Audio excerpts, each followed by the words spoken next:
Hyne Timber's been around for 141 years, a sixth-generation private family company. Started right here in Maryborough on the banks of the Mary River, grown over that period to become an East Coast Australia-based business.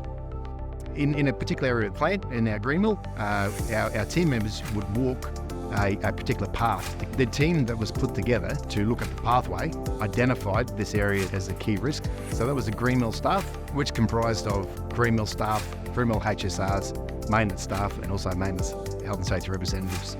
We looked at solutions that you typically see with high-rise buildings and gantry sections, pedestrian traffic.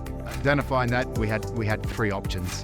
One option was actually a high-rise gantry solution. Another one was actually shipping containers. And the third option was actually our own product from Xland, where we'd actually build a wall or a tunnel. After we did the options analysis and the costing, we went back to the team and presented the options, and we selected the CLT wall, or cross-laminated timber wall, as the option that we'll proceed with. Yeah, it's such an important concept to separate pedestrians from mobile plant, and for far too long we've relied on administrative processes to keep people safe, and we can't afford to have that with forklifts. So it's important that we rely on systems where we can eliminate pedestrians from forklifts, like this Xland wall.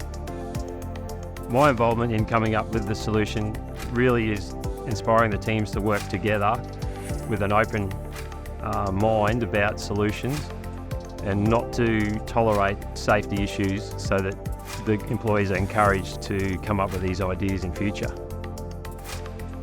There has been a shift in culture since the wall has gone in. It's really been a catalyst where we've installed a really hard control, a really strong control, and it's actually showed to the teams that we can actually do this, and it's really empowered them to have that really growth mindset to when we look at controls. So we can actually look at the gold-plated control, the silver and the bronze, and then we can then present that up to our leadership team to make a decision. It's highly important for the senior management of the company to set a culture of safety within the business. So we give anyone the authority to ensure that if something's not safe, that they pull up and ensure that whatever the problem is dealt with straight away. This safety improvement, you can see that this just motivates people to keep kicking more goals, which just builds on that.